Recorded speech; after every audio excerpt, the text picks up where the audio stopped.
Okay, I think we'll get started. It's 4:02. My name is Tracy Snyder, and I am the Donor Engagement Officer for Bank Street. And we are so happy that you're able to join us today for today's program. Um, Today's Lucy Sprague Mitchell will be highlighting Bank Street's new initiative, creating high quality pathways into education for undergraduate students. I just want to take a minute and say that we have several members of our Lucy Sprague Mitchell Society with us today. And so I want to recognize you all and say a big thank you for your vision and commitment to Bank Street's future. And to start us off today, I would like to introduce Heather Price Wright, Executive Director of Advancement for Bank Street College, and she will be facilitating our time together today. Thank you. Once again, it's so lovely to see you all. Thank you for being with us this afternoon. Facilitating might be a generous word, but I am happy to get us started this afternoon and just sort of share how we'll spend our time together. So I think we will get the deck back up, but in the meantime, we have the opportunity to hear from several leaders here at Bank Street. We will start with some remarks from Shael in just a moment. And after that, we will turn it over to Dr. Amy Stuart Wells, Dr. José Vilson, and Abby Kerlin, all of whom will talk to us about a new initiative within the graduate school that looks at pathways into education for undergraduates and just learns more about the teaching profession from the perspective of the generation of young people now in our universities. So this is what our time together will look like. And at this point, please hold your questions. I'm sure lots of wonderings will come up as we hear from these wonderful folks. And we will have time for a Q&A at the end. So there will be lots of time to share what you're wondering about. And at this point, I would love to turn it over to Shael Polakow-Suransky, whom many of you know, most of you know, is the president of Bank Street and the acting interim dean of the graduate school, who will share some reflections with us now to get us started. So over to Shael. Thanks, Heather. Good to see everyone today. Maybe we could take it off the slide deck while I'm talking, just so we can see each other. I really appreciate everyone taking the time to be with us this afternoon for this conversation. I'm Shael Polakow-Suransky, alum of the graduate school, president of Bank Street, and this year I've been acting dean of the graduate school as well, and had the privilege of getting to know the work of the graduate school and our faculty and alums so much better through that work.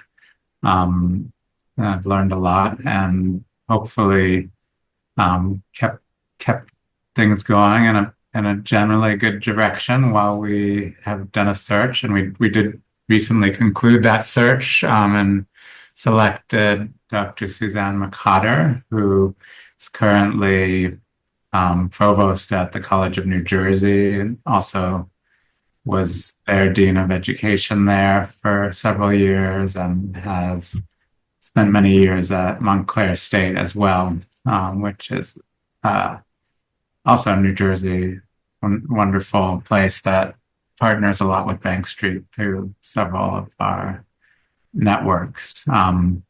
So Suzanne's going to be joining this summer, and she kind of grew up around Bank Street. Amongst other things, her dad was a teacher in the school for children for a while. So you'll get a chance to meet her probably in the fall.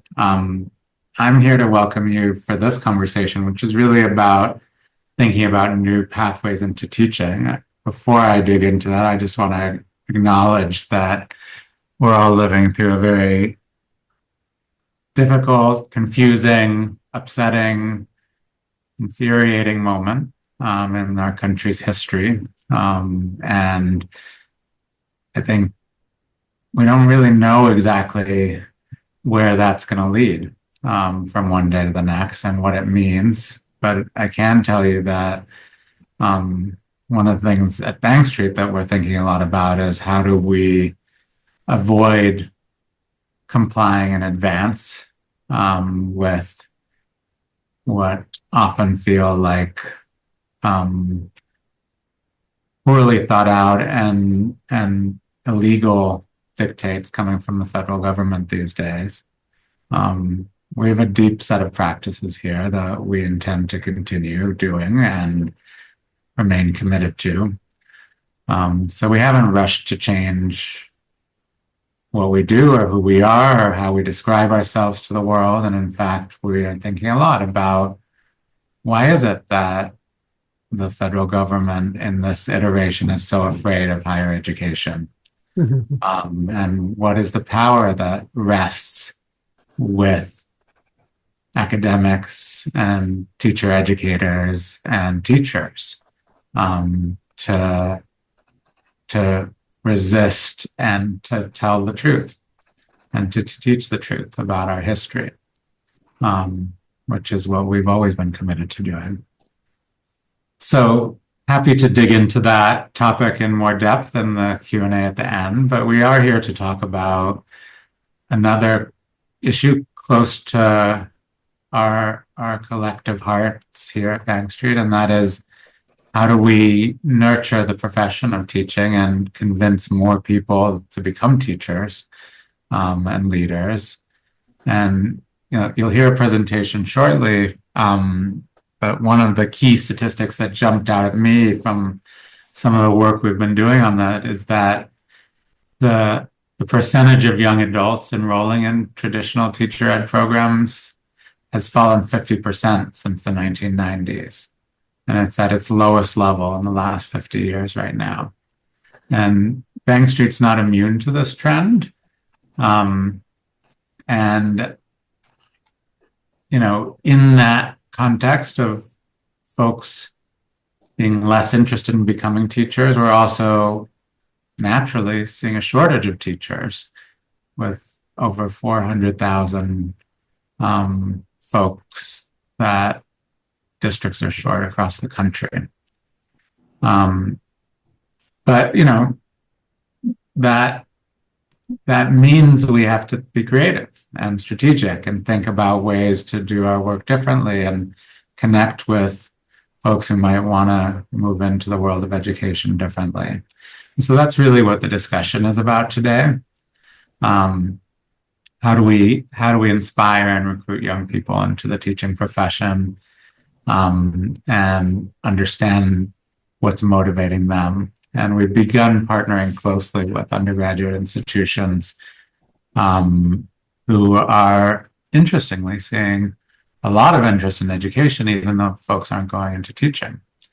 And we've begun to develop some new innovative programs that bridge undergraduate coursework to Bank Street's master's programs with the hopes of creating a new pipeline. It's very early stages. We'll hopefully be enrolling our first students in these programs in the coming year. But I think it is an example of one of the many ways we're trying to think differently about how to connect and build opportunities for folks to engage in teaching. And I'll mention briefly that we are also always conscious that, like Bank Street's model, because it's so supportive and thoughtful and engaged with its students, is more expensive. And so part of the point of partnering with undergraduate institutions is to allow some of that coursework to count, to bring down the cost and to make it more affordable. And we're also looking at how to do that in partnerships with school districts. So I'm going to stop talking because there are folks who are really deep in this work that have much more to share with you today. But I'll just leave you with sort of a thought from, one of my favorite philosophers, Maxine Greene, who always urged us to look at the world as if it could be otherwise, and pushed us to more than just witness, but to act and engage and change the systems that exist in the world around us. And that is Bank Street's mission. It's always been at the heart of our work. And it's what inspires this work that we're going to be sharing today. So I'm going to turn it over now to Amy, who is leading our public engagement and research initiative, and ask her to share some of what she's learned and introduce the rest of her team. Thank you, Shael, and thank you, everyone. So good to see you all this afternoon, and thank you to the Darrow team, Tracy and Heather and everyone for pulling us together. And I'm excited to share some of the work we're doing with the Public Engagement and Research Initiative. And it picks up where Shael left off in terms of thinking about this decline in interest in teacher education. And so we began this work, and José Vilson is on this team with me, and also Sinupan. And Jose will pick up after I leave off, but we've been trying to really research and understand better the changing landscape around teacher education, young people's interest in teacher education. And so as researchers, we have really delved into a lot of the research on Gen Z, as well as perceptions of teaching and the changing nature of higher ed, not only in teacher education, but more broadly. And then through that, we've come up with some ideas, solutions, and work that we're doing, working with the graduate school very closely to think about how to bring more young people into the profession. So we could start with just some overviews on Gen Z. Many of you may have Gen Z folks in your family and in your world and in your friendship group. They're really an amazing young generation of people. Very pretty much now, they were born between the years of mostly like 1998 or so and 2015. So they're the college age students going through college right now in high school. And what we see in terms of that generation is they're more racially, ethnically, and culturally diverse than any other generation before them in our country. And they're more likely to identify as LGBTQIA more than older Americans. In fact, some of the data shows women in the Gen Z generation are 30% likely to identify as a LGBTQIA plus. So it's a very diverse generation and a lot of different dimensions of diversity. And I think that's one of the reasons why we see in the research and popular press and different reports about Gen Z is that they're passionate and principled about social justice issues and very committed to making change in the world. They're open-minded, aware of diverse perspectives, and thoughtful and responsible. They're more likely to be engaged in social movements and to actually show up in person for things like protests and also just to join different groups that are trying to make change in the world. So it's a really exciting and interesting generation. But if we think of this as the future of teaching in the US, we need to kind of better understand why the interest in teacher education has declined. So on the next slide, we're also looking at the context and the changing state of higher education. And we see in the research, even before the last few months, that higher education is in flux due to many different external forces. So this is kind of the context of teacher education within higher ed. So we see, because of the declining birth rates and the kind of the demographic dip, enrollment declines for undergraduate institutions, but this is particularly happening among liberal arts and humanities-based programs. Estimates of interest in humanities-based programs is now like around 5% for undergraduate students. So really a steep decline in the last 30, 40 years. Parents and employers are calling for more career pathways in undergraduate programs.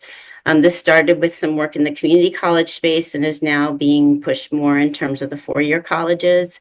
And in response, we're seeing universities doing some interesting things like integrating liberal arts programs and humanities programs with career prep. Stanford, for instance, has a new program that links the humanities to technology and computer science. So this is one way in which universities are responding to try to maintain the liberal arts education.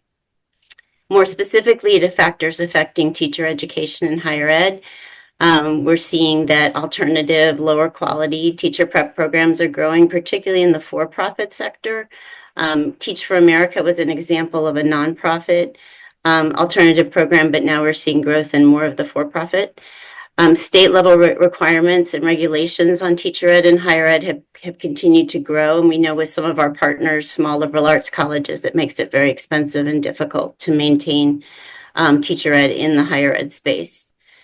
So then we also looked at the research that overlaps with all of that on perceptions of the teaching profession.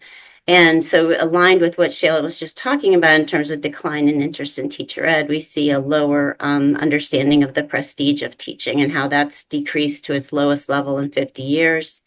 You see a lot of research and popular press articles on teachers' job satisfaction declining in the past 10 years. And that relates to things like more administrative tasks, less support from leadership, fear of gun violence in schools, and on and on. There's a long list of things that pop up in that survey data. Public respect for teaching has declined. This for high school and college students interested in teaching. We've seen a huge drop, 48% since the 1990s. And proportion of college grads going into teaching is a 50-year low, as Shael mentioned. Also interesting is the work on students of color among Gen Z is that while their families often support education, given the history of the salience and centrality of education in the Black community and the Latino community, they're often dissuaded from going into teaching by lack of encouragement from white teachers. So that was some very interesting research, particularly on that. And so what are we doing? And we're also mapping and looking at where are the would-be teacher ed students going. And this is an emerging pattern that we found in working with our partners that's Shael mentioned, like Smith College, Wesleyan University, and also Vassar and Yale University. So we see this growth in undergraduate education studies programs, which are not teacher ed, but they're humanities-based programs that examine education kind of at a macro level through these different disciplinary lenses: history, sociology, politics, policy, and psychology. Now, when you look at these undergraduate departments of education or colleges of education, you see that ed studies programs are a separate track from teacher ed. So if you're in one, you're not likely to be in the other. So as we see the shrinkage in teacher ed, we see this growth, rapid growth, in some instances doubling of enrollment in ed studies programs. And most of these ed studies programs do not have a clear career pathway for students once they finish. They can dabble in research or ed policy and try to find jobs in that area, but oftentimes there's not a clear next step for them after their undergraduate work. So that leads us to think about what can Bank Street do at this time. And on the next slide, we've really focused on two areas where we can play a key role. And one that José Vilson will be talking about is supporting education and studies students, undergraduates, in finding these career pathways through our Summit on Undergraduate Pathways in Education, or SUP, and then building bridges for education studies students to integrate quickly into high quality teacher ed through +1 programs, which Abby Kerlin's going to talk about. So I'm going to hand it off to Jose for the next segment. Okay, hi everyone. José Vilson. Thank you all for having me. I appreciate this. I'm going to be quick, mainly because we want to get you all in discussion. But first, it starts off with thinking about what was the best way for us to think about rebuilding the teacher pipeline. And I think one of the ways that Bank Street decided to step into this discussion is through this effort we're calling the Summit on Undergraduate Pathways into Education, SUP. Now, of course, unfortunately, we didn't get to serve SUP this time, but we will next time for sure. So the first annual Summit on Undergraduate Pathways into Education was designed to convene and connect students who are passionate about education as a site for social transformation. So we had co-sponsorships, not just from Smith College and Vassar, but also Wesleyan and Yale University. And it was also supported by the Spencer Foundation. This event brought together students enrolled in all types of institutions that offered coursework and education for an evening of dynamic speakers and performers, an array of workshops, and of course, some food networking and some new friends, hopefully. So we had a quick keynote from yours truly, as you can see at the top left. And it was really cool. A performance from Epic Theater, pictures that you saw earlier with some of the students who performed a really awesome play about teaching.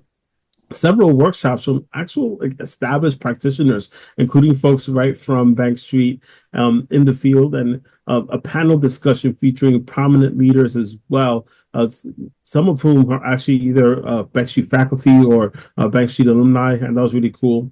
All centered on the experience and expertise of people who want to give back to undergraduates. I mean, we're talking about people who discussed education research, education psychology, current classroom teachers, and administrators. So it was really a broad range of issues that we were able to cover. And so all in all, we had about 150 undergraduates from across 12 colleges and universities attending more than a dozen workshops as well. This is the first time we were doing it, and I think it was a rousing success. So I'll say too, on a personal note, it was also special to see dozens of future educators and their professors take a tour through Bank Street's School for Children prior to the programming, and they actually got inspired to try teaching where they might not have done that if it wasn't for this experience either. So it was a multi-level, multi-stakeholder effort, but it was really successful. And of course, as somebody who taught for 15 years in middle school in Washington Heights, Inwood here, and of course, as a parent of a public school child, and I'm someone who studied this work really deeply, I recognize the value of having great teachers in front of our students, and hopefully a profession that our undergrads and beyond can actually look forward to. So on the next slide, I'd like to introduce a little activity, if I may, thinking about how we actually plan for such a huge event. These were some of our discussions that we had as we were starting to plan how we were going to approach this really big summit. And so in breakout rooms for about 7 or so minutes, time permitting, we want to ask you the question, and maybe we can think about this question for ourselves and share on our own. What do you wish you had known about the teaching profession? That's a really good question for us to think about. And what were your aspirations for being an educator, if time permits, and beyond better pay? How can we actually fix the teaching profession? So as we go into our breakout rooms, we'll have those questions posted up. Maybe we'll put that in the chat while we all get in our breakouts. But in the interim, this is where we're at. Thank you all so much. Let's get into this small breakout stuff. Thanks, everyone. I think a lot of us got right up to the end of really good conversation. So, Jose, thank you for those questions to guide us. For sure. I'll be very quick too, Heather. I'll just add that thanks everyone for being so vulnerable in this moment in time and for trying to build community virtually. Hopefully we get to endeavor on these conversations soon. So thank you. I am Abby Kerlin. I direct the general ed programs at Bank Street College. I'm also a graduate of the general ed programs myself. And I was part of a team of folks that that have been working together to develop the +1 program. So I'm going to talk to you a little bit about that. This is sort of the wonky section of the evening. This is when we really get into the sort of nitty-gritty of program development. So I'm going to try to keep it really exciting for you. So our goal was to provide, as Amy was discussing earlier, was to provide education studies majors and minors in like-minded institutions a seamless pathway to teaching. We really want to energize students around this idea and also leverage the work that they've done in their undergrad institutions already. Would you like me to go in the other room?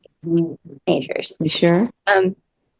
So I can switch to the next slide here. Remember, do I have control of slides? Okay.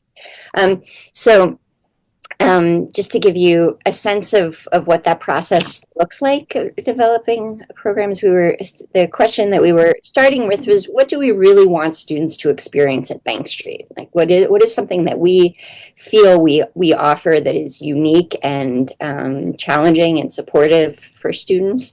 And what would we really not want to compromise, by relinquishing it elsewhere? Of course, like all of our courses that we offer, we feel deeply connected to. But we were really thinking about how what we wanted to make use of in their undergraduate institutions and what we wanted to keep at Bank Street. So I can move to the next slide. And so this is the team that I had the privilege of working with. On the left is Mila Costa. She's a faculty member at Bank Street. She teaches and advises in the Gen Ed program. She teaches child development and observation and recording. And on the right is Ellen McCrum. She's an adjunct and a graduate of Bank Street, and a two-time graduate of Bank Street. So we can switch to the next. Great. So just to give you a sense of how we move forward with the development of the program, we carefully reviewed, we sort of combed through the coursework that's offered to both majors and minors in Ed Studies programs in an institution that we were considering partnering with. These are courses that are offered at Wesleyan. We just all three of us on our own looked at the course offerings, read the course descriptions, and sort of came to consensus about certain courses that we were interested in taking a closer look at. So we were thinking about the child development course, and we reviewed all of the courses that are offered at Wesleyan that are akin to that. And we narrowed in on some. You can see there, each of us chose a different color of font here, and we and so the red represents one of us, the green another, and the third is represented by the blue. So you can see there's a lot of alignment in the 300 level course. We all thought that this was a really great complement to the child development course that we offer at Bank Street, this migration and child development. And then there were there was some disagreement with this 200 level course. So we really did a careful overview of the syllabi for all of these courses to determine which ones we thought would be beneficial. And in this case, we chose two courses that we thought together were a nice pairing to if we required students in undergrad to take two of the courses, they would equal one graduate level course. Hope that's clear. Okay. So again, we came to consensus on the course offerings, and we were also thinking about the requirements for New York State simultaneously. So we were thinking about attention to ways that the courses that we were, the undergraduate courses that we were looking at, would they meet New York State's breadth and depth requirements? So we said here's the child development course that Bank Street offers that we think meets this human development requirement, and together these two Wesleyan courses we felt would sufficiently meet the state requirement. So we can move forward with the next slide. Great. And so we requested the syllabi for these courses that we felt aligned with our needs, and we combed through those carefully. And in some cases, actually, can go to the next slide. In all cases, after we had chosen syllabi that we thought were sufficient substitutions, we folded in other faculty members that had expertise, perhaps in some cases more expertise than we did in with a particular syllabi or with the content area, and then they reflected on the syllabi, and in some cases they said, I don't know if we agree with you, and then we might share the other syllabi we had looked at, and so there was a lot of back and forth and iterating on these things. So these are some of the faculty that helped us with this. So Sean O'Shea, Elizabeth Silva Diaz, Pam Jones, and Susie Rolander. And there were others too. So finally, in certain cases, if we felt the syllabi was really strong and a sufficient substitution, but we felt like maybe the students could use a little bit more observation or direct work with children during the course, we might have asked the partnering institution if they were flexible with their syllabi, if they saw a way that they could incorporate those experiences into the course. And we found that they were incredibly, mostly incredibly accommodating. And okay, so actually, maybe we'll go back to the last slide. I'll just add that not every institution, I say, made the cut for this. We were very careful, and when if we didn't feel that the offerings gave us enough opportunity to see alignment, then we said, I don't think this is the right time for us to make this connection. Maybe we can revisit it in the future. So it was really important to us that we felt that there was philosophical alignment between the institutions. So I'll stop there and look forward to answering your questions, your nitty gritty wonky questions in the Q&A. Great. Thank you, everyone. And yeah, we can move right into question and answers.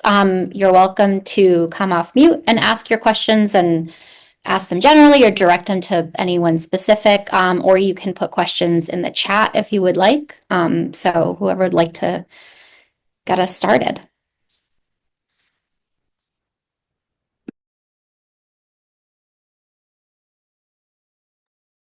Am I correct in understanding that there will be some students starting this program in the fall? Or did I misunderstand? Students coming out of undergrad and actually beginning coursework at Bank Street? No, not quite yet. We do have state approval for the course. We submitted an application with the state and it was accepted quite recently. And we're moving forward. We have agreements with two of the institutions, with Smith and Wesleyan, and in conversation with Vassar now as well. But we're hoping that we can move forward with onboarding seniors at the undergraduate institutions, because we would need to be sure to that those students knew during their senior year that they wanted to enroll in the program, so they could be sure to take the courses that we're requiring them to take in undergrad. And does there seem to be interest on undergrad students at those institutions? There is a lot of interest, and there's a lot of excitement and interest among the faculty of those institutions about it, and they are poised to be incredible recruiters for us as well. So, great, wonderful. Can you talk a little bit about your experience with Yale? And I know they have a very enthusiastic head of their education studies, but I wondered how far you are with getting students involved from there. We have been in communication with Yale, and we are interested in partnering with them. There are upon review of syllabi, there were some things that some questions that we had about alignment that we're still kind of working through. But the hope is that we can continue to see that partnership grow.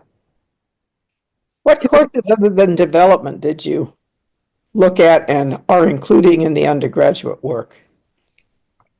Sorry, say that again, Cecilia. You described the development course, but what other courses can they take in undergraduate? Did you look at foundations, for example, history of ed, philosophy of ed, that kind of thing? Or are there other courses so that to pare down the graduate work? Yes, it wasn't just child development. That was just an example. But foundations was one. Language acquisition was one. There's a literacy course that we were able to waive for Smith. The courses weren't consistent across the institutions. There was some variability there. So, So how many courses will they take on the graduate level? About how many credits there are for a year's worth of work? Is it? It will work out to be about 18 months or 16 months, depending on the Smith program. We were able to make that one a little bit shorter than the Wesleyan program.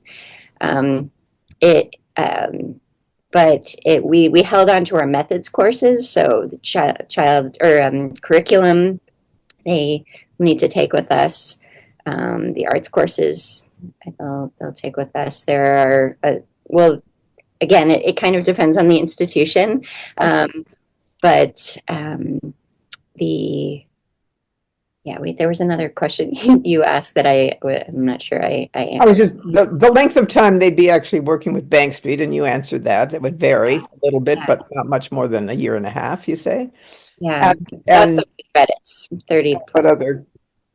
what other credits, what other courses they would be taking?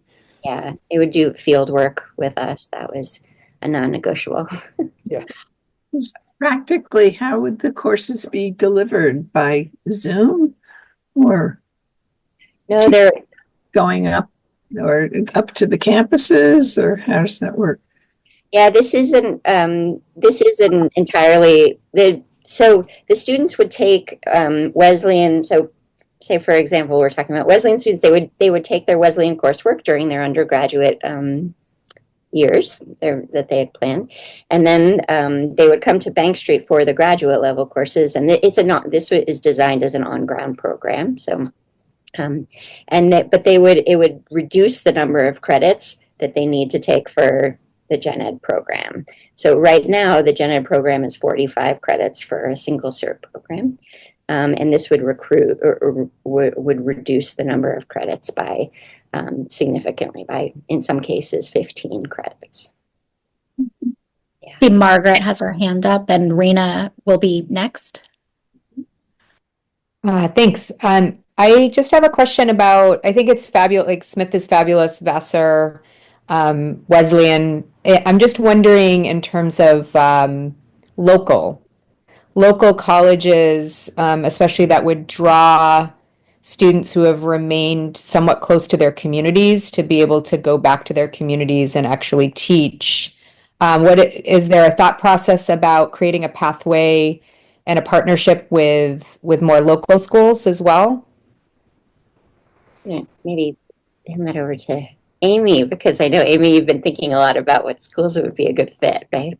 Well, I think this is why the soup that Jose talked about and then the plus one that Abby's talking about work so well together, because through soup, we're actually partnered, and Yale has been a really important partner in that work of designing the summit and bringing students to the summit. And so through those kind of partnerships of planning and implementing and supporting the summit, we can build new partnerships, because the beauty of the summit the day that they were here was that students who didn't know much about Bank Street got to learn a lot about Bank Street and to be here in the building. And so it kind of grows the awareness and probably interest of other institutions to do this kind of programming with us. So that's really exciting. So the two really work together very well. And Smith and Wesleyan and Vassar have been very important partners in this work and designing and supporting the summit. Mm-hmm. So is this something that would eventually grow to include more local colleges, undergraduate colleges, or not? Or maybe, I mean, I know it might not be like a total, There is one already. Malloy on Staten Island is also doing a +1 with our Child Life program. So that is the first New York City college. We're definitely not opposed to doing it locally. And we have started a conversation, I saw Cecilia put in the chat, with Barnard as well. So I think that would be a great possibility. So yeah, I think we want to be careful not to do too many too quickly. We want to learn how to do this well. And, you know, some of this is just organic networking that's happening, as opposed to sort of a systematic approach of like approaching all potential partners. But I think if we do get this off the ground, I think it could expand. It is complicated. You heard a bit of what Abby's done to kind of align our curriculum with the other institutions. So it's quite a lot of work with each college to get it tuned. So not a simple thing, but we're going to learn from this coming year or two, and then we'll see how to build off of that, I think. One of the really nice things about the way we designed the our application with the state was that we created a design that was easy to adapt, and when should we fold in other institutions, so we don't have to refile with the state every time we partner with a new institution. That was really important to us. Yeah. I do want to make sure Rena and then Hal get to say their questions, and then we'll go to Laura. Yeah, well, Cecilia asked the questions I originally had, but now I'm wondering, since these are out-of-town colleges, and some of the students might actually be from New York City, but many probably will not. And living expenses, as we know, in New York City is out of reach for many people. So I just wonder how you would feasibly get these students to New York. Is any kind of financial aid being given to them, for just living, rent, whatever? Well, we're trying to raise money for financial aid for this program, both in partnership with the individual institutions that we're partnering with. Some of them have networks of donors, and also through our own networks. And Bank Street does have financial aid as well. I think that it is interesting that, like, as we've had sort of engagement with undergraduates, it is often young people from New York City that are at these places that are more interested in doing this. And I don't think we're going to go into the challenging space of trying to provide housing. So it's going to have to be up to the student to figure that out if they decide they want to do this. I mean, the really appealing thing about this program is that it not only reduces the number of credits that they need to take and aligns with their the work that they did in their undergrad program, but it also reduces the amount of time that they're out of the workforce as a certified teacher. So it gets them into public schools where they can make the income that's sustainable.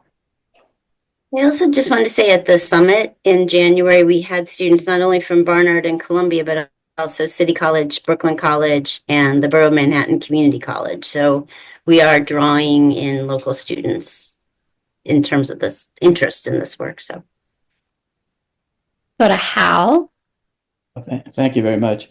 I don't exactly have a question, but a suggestion. The question that I would suggest be made known to students is, why would you come to Bank Street? Why would you as an adult choose a place like Bank Street?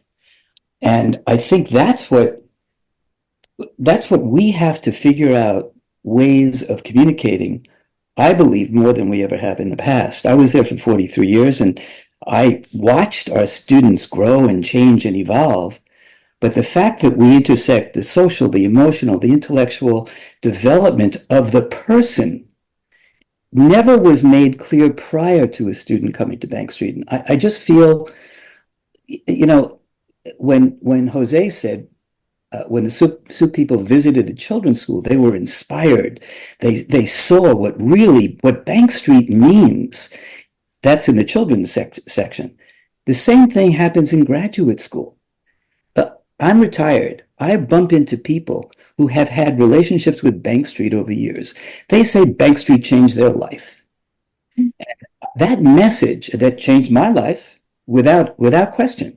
That message needs to be communicated to the adult. It's the adult's growth and development by coming to Bank Street that I believe we haven't done enough of. Maybe you have in the last year or so, but in all the years that I've been there, I feel like that was the piece that has to be made known to the incoming student. Why would I go to Bank Street for my continued graduate work and not just somewhere else? We are looking for volunteers who can passionately communicate that story in person, in video. So I think it is a very personal kind of connection that we hope to make when we're recruiting. Love your help with that. Be happy to volunteer. Thank you. Well, we certainly felt it at the soup event. I mean, it was so wonderful to have the auditorium packed with people that were inspired by the programming. That, I mean, it wasn't just for students focused on Bank Street, but they certainly understood, and we had an opportunity to convey our values there. So, Great. I see there's one question in the chat about, does Bank Street have career counseling or employment help related? Yeah, we do have a career services person who works with folks graduating to help connect them to jobs. And Brown is another great idea. That's where I went to my undergraduate. We haven't, I don't think, yet connected with them. Part of where we started in terms of places was institutions that didn't already have a master's program of their own, and Brown does have a master's in education. So that's why it wasn't on our first list. I wonder if I could add something. I'm one of those people who feels that Bank Street has changed their lives. And I'm wondering, because in our little breakout group, it was mentioned that after you graduate from Bank Street, that you don't really have a advisor or a mentor to help you adjust to your first teaching experience.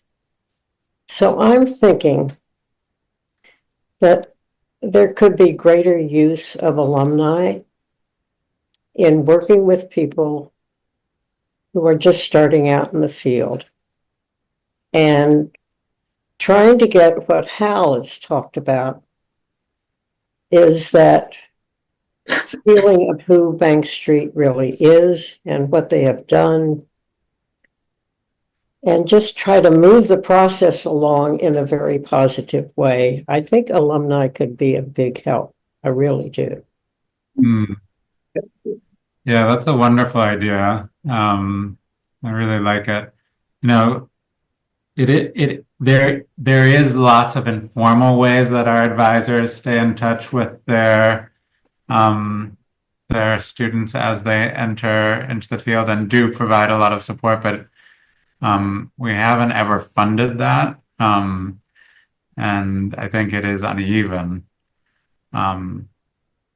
But that's a wonderful thought to draw on alums as a way to support that too, and retired faculty as well. I could imagine being a resource. This is going back in history, but there was, because I was part of starting it as an alum of Bank Street back in the 90s, there was a robust, we called it Bridges from Bank Street program, where on a totally volunteer basis, alums mentored and continued to meet with small groups, roughly advisory group style, 7 students who were first-year teachers in New York City public schools, and some of the alums were principals, some were teachers, and that program thrived for years without anyone getting paid to do it. That's wonderful. So it was for the first year, and they would meet in the school, either of the alum or alternate and go to the schools of the different people in the group. So it was like a continuation of supervised field work, all on a volunteer basis for that first year out. And it worked really well. Yeah, when I taught, I was placed in a public school first. I actually organized a discussion group with teachers who never heard of Bank Street, but I got a woman who had lectured here and I liked very much, and she worked very close to where the school was, so she had headed a group. It was good. But that's not my question. My question is, have you thought about, I taught in a large university and with a college of education, and I'm interested to know what the thinking was, because that's where most of the future teachers come from, and they need a lot of help. What the thinking was about taking these elite schools versus, a college of education in a large university or something.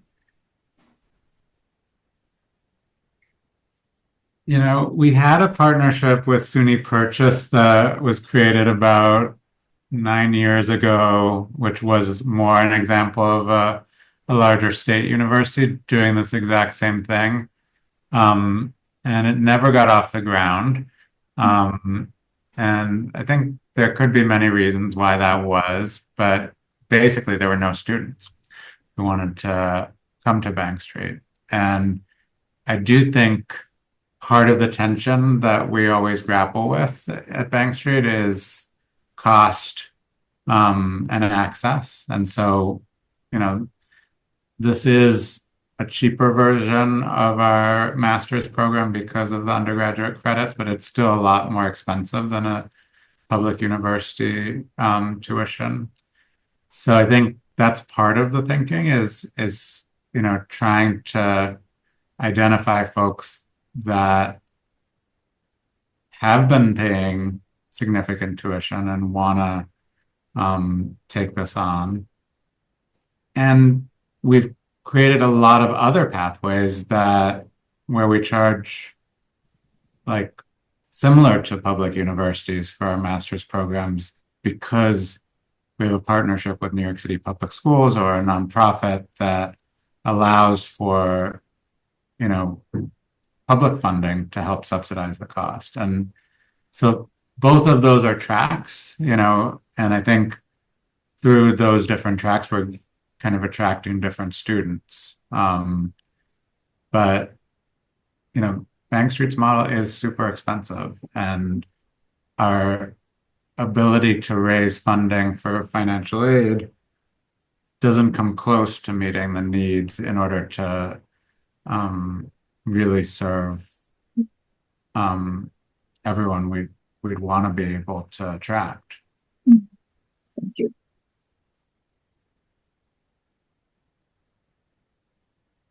All right, I want to acknowledge that we're a little past 5. I think Tracy has a couple of parting words for us, but then we are very happy to keep the Zoom open and continue the conversation with folks who can stick around, acknowledging that maybe many of you can't. But Tracy, I did want to give you a chance to say a couple of things.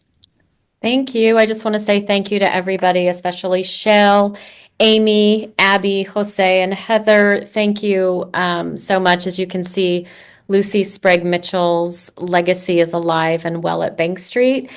And we're just so grateful to you all for taking time out of your afternoon and coming together to learn and to support the important work that Bank Street is leading today. And if you're not already part of the Lucy Sprague Mitchell Society, we'd like to invite you to consider joining by making a planned gift intention to Bank Street. Participation in the society does demonstrate a commitment to the future of progressive education and great teaching for many, many years to come.